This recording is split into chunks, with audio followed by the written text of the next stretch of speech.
Selamat sore guys, ketemu lagi dengan aku di Indah Story. Assalamualaikum, rahayu, rahayu, rahayu untuk kalian semua. Semoga kalian diberi kesehatan, diberi panjang umur, dan dilancarkan segala urusannya. Oke guys, sekarang aku ada di Sanggar Penerangan Perwatin.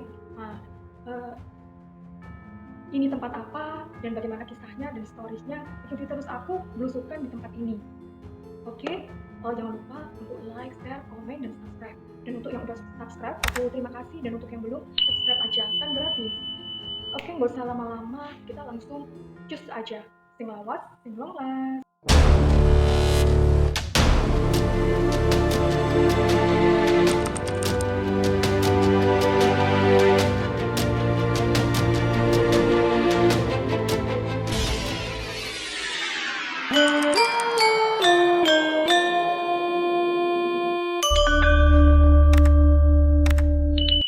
Oke teman-teman, ini aku sudah berada di depan gedung Perwatin Sanggar Penerangan.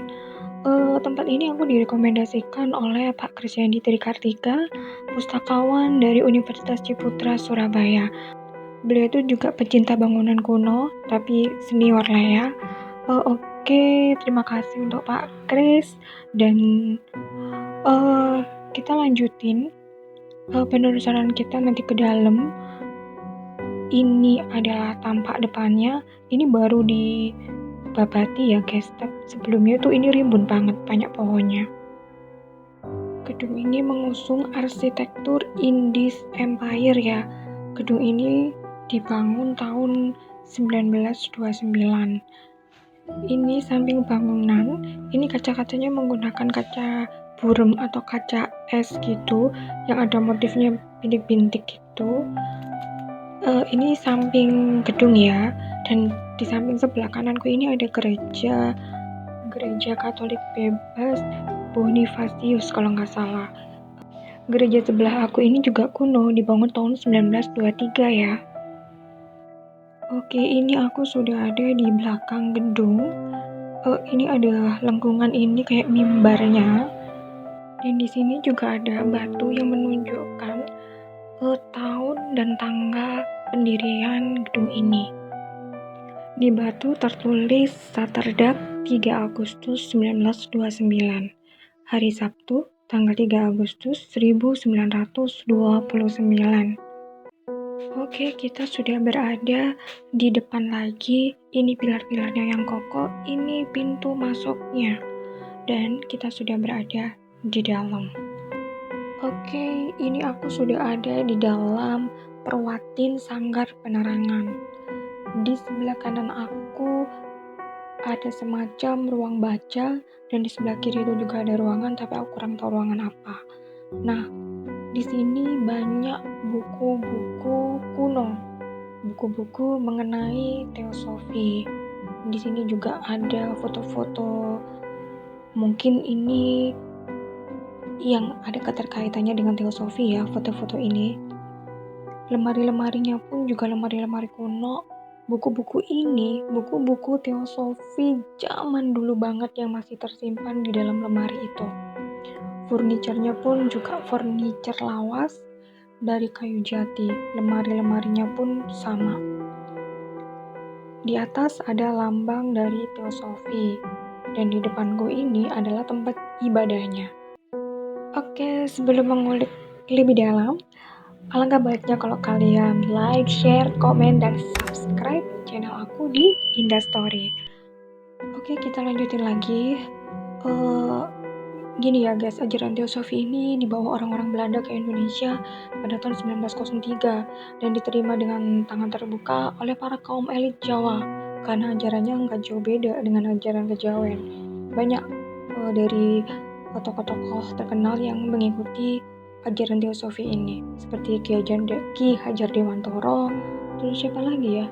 Banyak kok pokoknya, kalian bisa cari di Google ya. Di ruangan ini lantainya itu kotak-kotak, di tengah-tengah itu kotak-kotak warna hitam putih, seperti kayak di gedung Freemason. Di depan sana itu ada lambang dari teosofi, dan di atas plafonnya itu kayak ada simbol bintang. Ruangan ini cukup berdebu karena gedung ini sudah lama nggak kepakai ya. Tepatnya tahun berapa, kurang tahu pasti, tapi sudah cukup lama. Bangunan ini kental banget ya suasana kolonialnya ya. Ini bangku-bangkunya cukup kotor, berdebu, dan di sandarannya ini ada lambang swastika. Terus ini jendelanya, jendela kaca burem, kaca es. Terus tapi ada motif bintik-bintik gitu. Terus tiang penyangganya ini khas banget. Terus atapnya, Ethernetnya itu tinggi dan melengkung. Di sini juga ada kursi rotan kuno. Ini kayaknya juga dari kayu jati dan ada lambang Teosofi.